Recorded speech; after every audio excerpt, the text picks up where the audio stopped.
Nury, thank you so much for being here today with us. Thank you very much for having me on. An incredible thing for you, your story coming here from China. Tell us a little bit about what it was like. I never thought that I would be even talking about the condition, the circumstances that my parents brought me to this world. I thought that I would never talk about the re-education camps as the way that I have been in the last three years in particular, starting early 2018. And I never thought that the international community will stay silent in the face of the egregious human rights violations, religious persecution, ongoing, underway in Communist China. And I'm particularly disappointed by some Western leaders around the world that they still don't have a clear vision how to deal with this looming threat posed by Beijing on religious freedom, human rights issues, even in civil liberties. The people who care for human rights, religious freedom, or claim to care about these issues should take a stand. It's just, it's past time for action. Nury, when was the last time you saw your parents? I was able to see my parents here in Washington in 2004. When 2004? Yeah, when they were here for my law school graduation.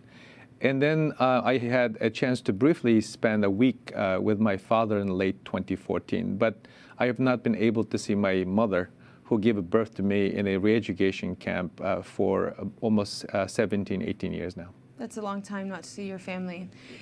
You do a lot of work on the International Commission, and your religious freedom work is front and center. Tell us a little bit about that experience and that platform that you were given, also being named one of the Time People of the Year, Time Magazine People of the Year. It's been an amazing experience for me. My appointment, my ability to serve in this commission, speaks the best of America. I came here as an immigrant, granted asylum, as you noted, and I often say that I'm a kid from Kashgar, but here I am serving in the U.S. government in this capacity. And not only to speak for the Uyghur Muslims who've been persecuted and subject to genocide in Communist China, but also lending my voice to those who have not been heard enough, other persecuted religious minorities around the world. So this job, this opportunity has given me a chance to speak with foreign government officials, directly address a U.S. government's concern, and encouraging them to do the right thing. One of the key messages I've been able to convey is that religious freedom should be respected and should not be used religious persecution should not be used as an excuse to achieve so-called social stability. Should not be politicized. Wherever the religious freedom is respected, that very stability can be naturally achieved. And also the countries like ours, where religious freedom is respected, can be a prosperous country, can be a respected country.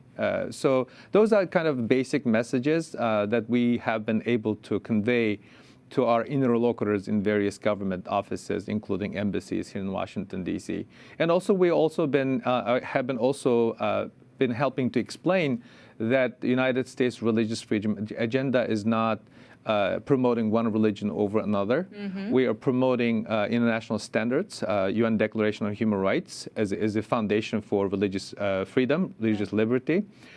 So that is one message coming from me as an immigrant, as a member of an oppressed religious minority group, resonated in some groups, because there's so much disinformation has been put out by regimes like the Iranians and the North Korean, the Russians and the Chinese. So Saudi Arabia. Yeah, Saudi Arabia. So it's an important job. It's been an amazing experience for me, and it's been privilege. It's been privilege, and I've worked with amazing bipartisan members, commissioners, who may not be able to agree on anything, but when it comes to religious freedom, religious liberty, we are almost symbiotic. That's fantastic, and it's true. Religious freedom is not a political football. It's not a political tool. It's a human right. And you advocate for it in this way. You use the word genocide. Tell us a little bit about the allegations that have been made toward China in terms of rape, imprisonment, etc., of these religious minorities. Are these allegations true? What can you share? The naming or calling a country or government out for genocidal actions is not a easy decision. and that the word genocide should not be and it could not be lightly used. The United States government, the previous administration, took a long time to look at various evidence, publicly available, and also witness testimonies, and also the information available within our government to determine that there is an ongoing genocidal actions against the Uyghur people. There are 4 key legal requirements. I think at least 3 of them meets 3 of the conditions that is happening today as we speak meets the legal requirement for genocide. That includes separation of children from their separating children from their family members, attempt to destroy in part or whole of this ethnic group, and also includes forced sterilization of Uyghur women. We're talking about Uyghur women who are in her middle-aged Uyghur woman. I've interviewed a number of Uyghurs who have been subjected to forced sterilization. One of them happened to be a 50-year-old woman who has been in the news. So those are the key aspects of the ongoing genocide that the United States government, the previous administration, rightfully determined as a genocide, and the current administration confirmed through public statements and annual human rights report, annual religious freedom report, that it is an ongoing genocide. So we are at the juncture of coming up with a coherent policy responses, real actions to stop this genocide and hold those to account. Let me highlight something very important on the genocide conversation. Oftentimes, the opinion leaders, reporters, policy experts, legislators focus on one key issue, if it is a genocide or not. That is important, but they often forget the Article 1 of the Genocide Convention, which requires state parties to the genocide to call it out, call out the bad actors, perpetrators, stop it, and punish them. Right. So that is one aspect that's been under-discussed, not been fully appreciated. So it's time for us, people who are in various positions, even ordinary citizens, policymakers, to and come companies. up. Yeah, companies, absolutely, American businesses, to come up with a coherent policy responses and actions to stop this genocide. Otherwise, the never again vow that we've been told through our education or hearing on a regular basis will be a meaningless slogan. That's right. I have one last question for you, Nury, and that's just about the Uyghur population in general. Why them? Why them specifically? Why did the Chinese government target them? That is an excellent question. This is one of the common questions that people often ask. The easy answer is that one of the easiest answer for me as a Uyghur who happen to be part of this ethnic group who's been subject to China's genocidal campaign, that the Chinese government often view Uyghurs' ethno-religious identity as a sign of disloyalty to the Communist Party, communist ideology, because religious belief does not go hand in hand or goes on the face of the communist ideology, number one. Number two, the Chinese authorities always believe that specifically Western religion, Christianity and Islam will pose a political threat to the stability of the Communist Party.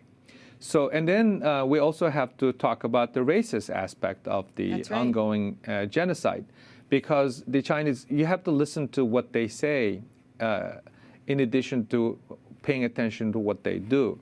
They call Uyghur Islam as a mental illness, believing in or following spiritual life as a sign of thought virus or showing the sign of thought virus. They also use the terms like you have to take out the weed. You cannot take out the weed one by one. You have to spray chemical. Wow. They also use the terminology such as transformation. Transformation is a code word for communist regime in particular when they're waging war on religion. Wow. Transformation is cleansing, social, human re-engineering. So they essentially wanted to wipe out all the religious values, religious belief, spirituality out of your mind and replace with the communist ideology.